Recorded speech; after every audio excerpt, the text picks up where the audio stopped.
Okay, let's play. This week, we're punching above our weight, driving round the bend, and dropping gunk in a bucket.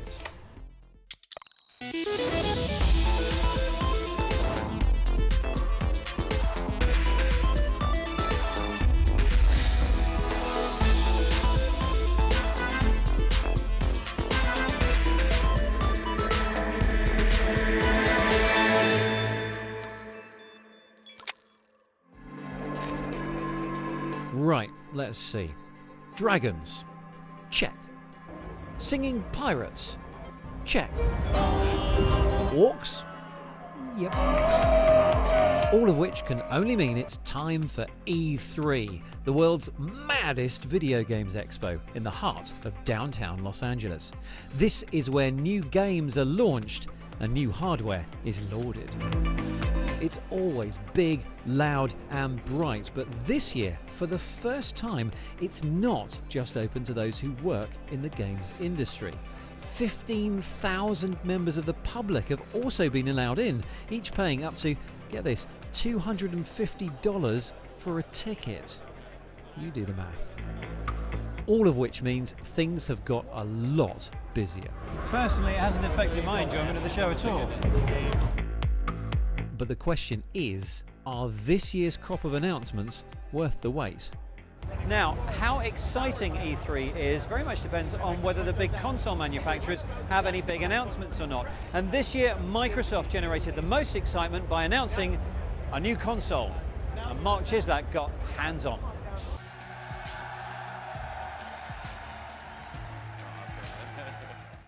Welcome to E3 2017. And with that, Xbox head honcho Phil Spencer kicked off the Xbox E3 press event. And today, it's a big year for Xbox as it's announced a brand new console, codenamed Scorpio, is now called Xbox One X. Its high-end spec includes 6 teraflops of graphics performance. That compares to the PS4 Pro's 4.2. It's capable of producing 4K high dynamic range visuals at 60 frames a second, as well as producing Dolby Atmos audio. All of this adds up to a whole lot of horsepower for a console. It's being billed as the most powerful console ever, but is raw computational grunt enough to shift Sony from its #1 position in the console market? In an attempt to do just that, a parade of 4K resolution games assaulted the senses, including a peek at the latest addition to the popular Assassin's Creed series, set in Egypt, Assassin's Creed Origins. You throw grenades. Boom! Tomorrow, you'll be throwing cars. The Expendables' Terry Crews brings the smackdown to Crackdown 3. An open-world, smash-everything-in-sight Destructo-Fest. As well as family-friendly platformer Super Lucky's Tale. All of these games will play on the old Xbox One and will play with 4K graphics enhancements on the new Xbox One X. But leading that 4K charge for the new machine, racer Forza Motorsport 7. And Anthem, a new sci-fi exosuit actioner from the creators of Mass Effect, BioWare. And weirdly, a 4K enhanced Minecraft, one of the few games where high-end lighting effects don't really seem that necessary. A strong lineup then for the new Xbox, but is it strong enough? Well, that was long and loud, but Microsoft did show off 42 brand new games. Very little, though, in the way of fan favourites or franchise games like Halo or Gears of War. Some of the favorites that people know will be coming at some point, Halo, Gears of War, we didn't even show today. And I've spent last month, I was at both of those studios looking at the amazing work that they're doing. We were able to fill up this arena with great games without even bringing, like you said, 2 of the biggest franchises in gaming here. Is more power that important when bringing out a new machine? Nintendo's done pretty well with its new machine, the Switch, which is arguably the least powerful console on the market. The power is incredibly important to the most discerning premium customer, but also you want games like Lucky's Tale. I mean, we showed Minecraft running in 4K. One of the biggest games on the planet. It's going to be playable across our whole lineup of consoles, connecting all the people together. So it's about having content for everybody. Here it is, the most powerful console that Microsoft has ever made. Now, we do know what it looks like. It's actually quite slimline. It's smaller than the old machine, the Xbox One S. And we do know how much it's going to cost. It's going to cost £449. And we know that it's released on November the 7th. But we don't know what games are like when you actually power the machine up, grab hold of a controller and play them on it. To find out that, I have to go over there.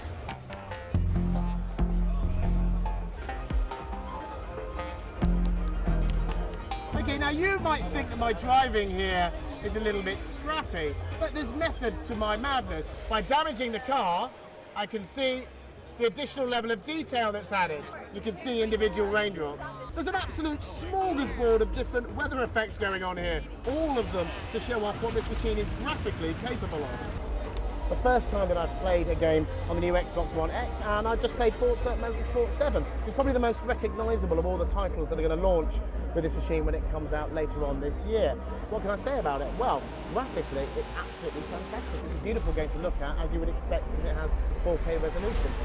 But is there more to the Xbox One X than just producing games which have incredible graphics? That was Mark, and interestingly, no talk of VR at Microsoft, but never fear, Mohammed Spenley is here. Ow! Oh, okay, you hit me. The cool thing here is that this is an HTC Vive running without the usual cables trailing to a PC. Now, this has up until recently been very, very hard to do because there's just too much of a delay between your movements and what you see in the headset when you don't use cables, and that results in much motion sickness. But DisplayLink has managed to cut the cords and use its own compression technology and a 60 GHz transmitter on the headset to reduce the latency to less than 5 milliseconds. Right, next up, Nintendo's big announcements at E3, and Kat Hawkins has the details. Nintendo's not had the best couple of years. Its last console, the Wii U, failed to connect with the public, selling poorly. But with the release of the Switch and its success as the fastest selling console in Ninty history, crowds flocked to its booth at E3 this year. Nintendo doesn't do big press conferences anymore, instead choosing to make its announcements via an online presentation. Fun and battle, always locked together. Last year the Nintendo booth was all about one Nintendo icon, Zelda, but this year there are games aplenty, and a lot of this guy. Here we go, off the rails. Super Mario Odyssey sees him travelling the globe in a wild and ambitious title that relies a lot on Mario throwing his cap about. So what we've got in this game that's completely new is Mario's able to throw his hat, just like that, hop on a rocket and accelerate away. And it's not just rockets, his hat has become a key game mechanic. Used to break bricks, collect coins, ride around on chain chomps, and even inhabit the body of anything his headwear lands on. As one of Nintendo's most popular characters is Mario, the ace up Switch's sleeve. Certainly that is the case, not just with Mario, but with a lot of other things as well.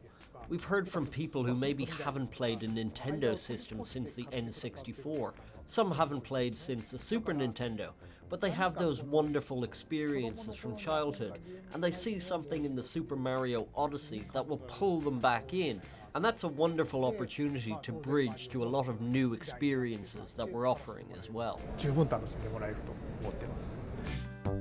Mario's the star of the show again in another game, Mario Rabbids. Famously covetous of its characters, Ninty has allowed another games company, Ubisoft, to create this game, officially sanctioned by gaming legend Shigeru Miyamoto, Mr. Mario himself. I said, whatever you do, don't try to make a jump game or a Mario platformer. Try to make a Mario game that has never been made before. While it's not unheard of for Nintendo to work with other studios, it is amazing to see it handed so freely to one outside of Japan. And there was lots more, including a Kirby, Metroid, and one that got a lot of fans' hearts racing, a Pokemon RPG. But with no release date announced, we could be waiting a while. When will that come out? Well, I'd like to know that myself. With the Switch taking main stage at this year's Nintendo event, it seems as though this is clearly their present and their future. And as the Switch has got portable capabilities, what does this mean in the long term for Nintendo's other handheld devices?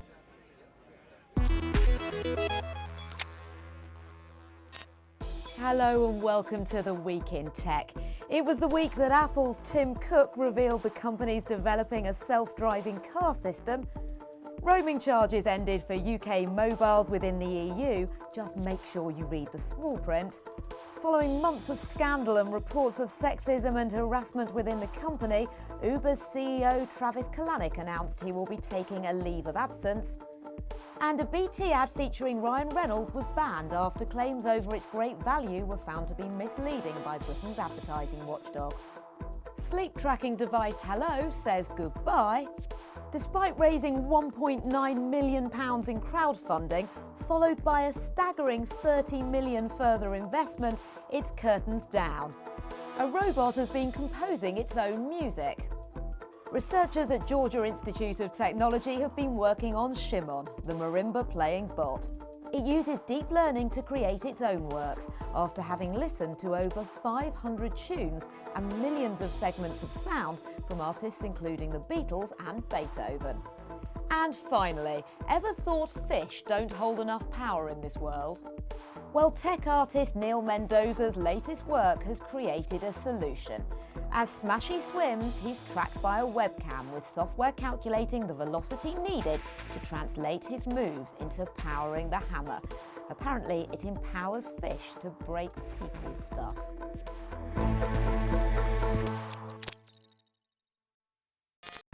Now, although gaming is massive, the fact that they are video games operated by often quite complex controllers means that if you have a disability, they are quite difficult to play. Well, Kat has met up with one guy who's made it his mission to improve accessibility and make games playable for all. I received a challenge recently. Come and play me at Killer Instinct. Fight on! It didn't say if you dare, but it might as well have done. Because as it turns out, Ben is somewhat of a combo expert. Okay, now you're punishing me. I can't do anything.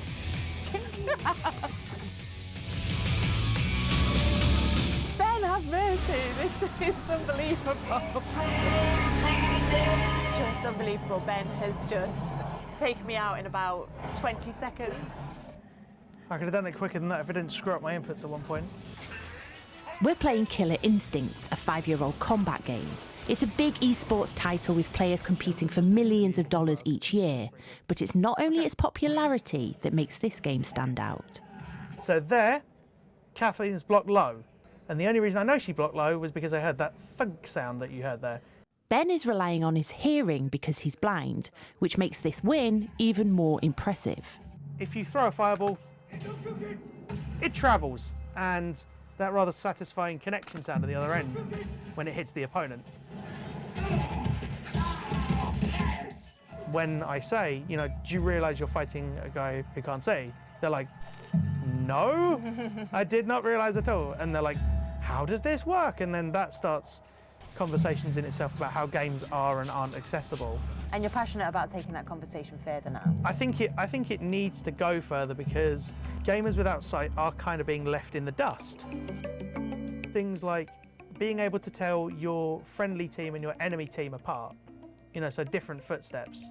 You know, it can be done. It's not an impossibility. You know, audio-only games have been around for many years, and I think it's only now that sound designers are starting to harness the potential of modern hardware. I'm now beginning to understand how crucial sound design is to accessible gaming. Well, I was intrigued. Where do you even begin?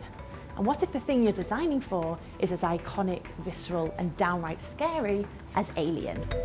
I'm at the BAFTA-winning sound design studio Creative Assembly, getting a behind-the-scenes look at what went into the xenomorph of Alien Isolation. There's bits of the game where the alien will be in a vent above the corridor, and you won't know he's there apart from bits of slime that will drip down. So the sort of thing we do for that would just be to drop handfuls of it into the bucket. Look at that, so we've got wallpaper paste and porridge, and we're creating the sound of an alien. Obviously the visuals are incredibly important, but without sound, they become kind of, there's no weight to them. It's incredible to see the mess and extremes that went into the sound of the game. It's got a good creak in it.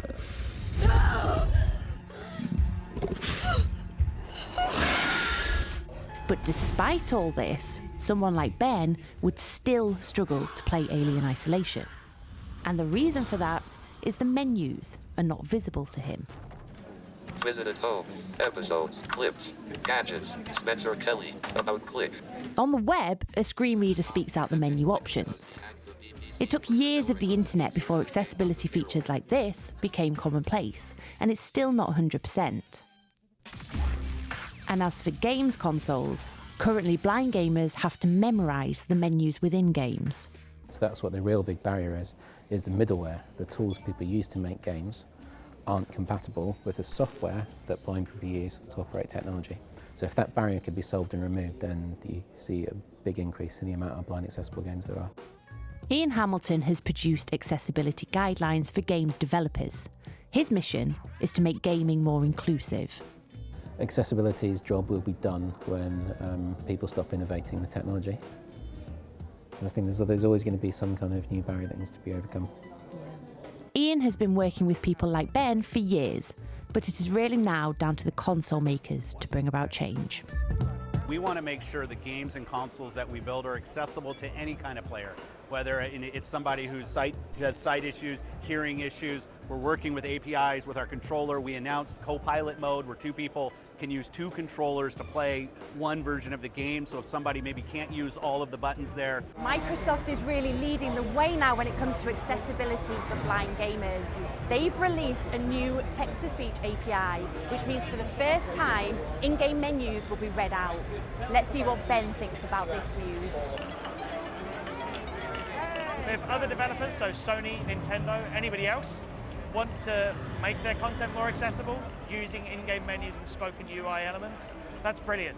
If I can go in and buy a game day one without having to worry about how much I'm paying for it versus its accessibility, then that would be ideal. Games, and more PS4 games. Sony kicked off its PlayStation Press event with a bang, thanks to a trailer from developers Naughty Dog's latest adventure, Uncharted: The Lost Legacy. You don't like anything. Oh, thank you. I'm slipping. The crowd certainly liked that Sony made it snow in sunny LA for Robo-Dinosaur mashup Horizon Zero Dawn's expansion, Frozen Wilds. And everyone's favourite friendly neighbourhood Spider-Man swung into action in a new game which features an innovative use of Spidey's athletic abilities and his web slinging. Hi, is this the flight to Newark?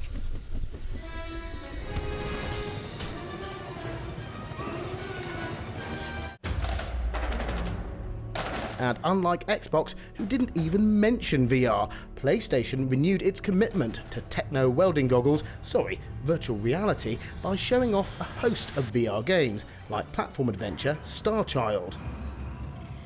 Join me. And an utterly bonkers Final Fantasy VR fishing game. Final Fantasy 15 Monster of the Deep. PlayStation is riding high at the moment with its PS4 outselling its rival, the Xbox One. But with the super powerful Xbox One X on the horizon, will things like VR help Sony to maintain its lead? I think that over the long term, it really is an opportunity to create a new entertainment medium. But I do stress that it's over the long term. I think that in the last sort of 6 months to a year, we've seen a little bit of overhyping of the category out there.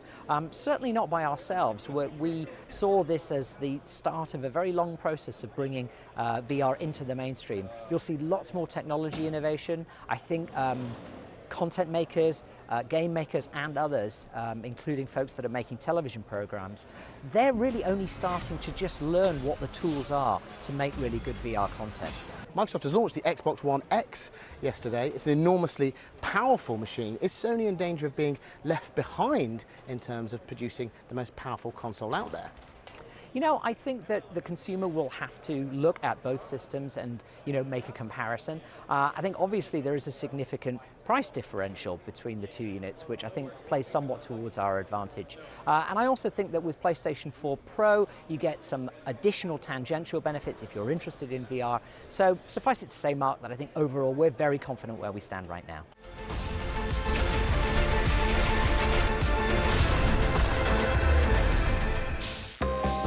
Well, that was Mark at Sony, and now 3 more people playing video games. Well, actually 2 playing games and 1 watching a movie.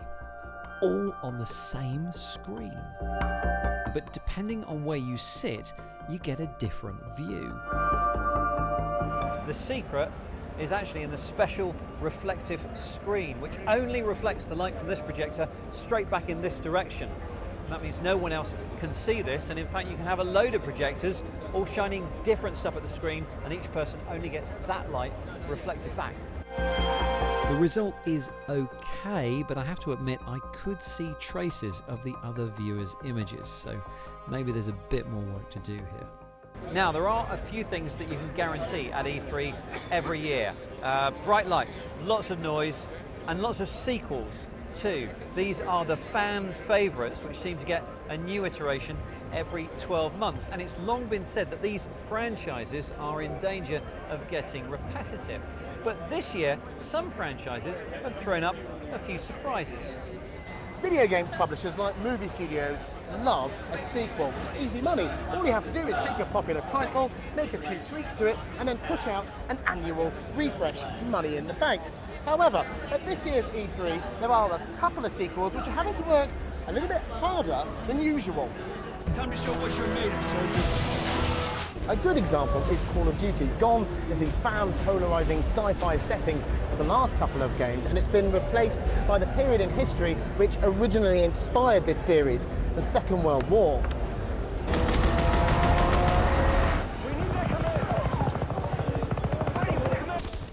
Who needs railguns, robots and energy shields? I've got a rifle, a steel helmet and the determination to take this beachhead. The gameplay is chaotic, noisy, frantic. It's everything you want from COD.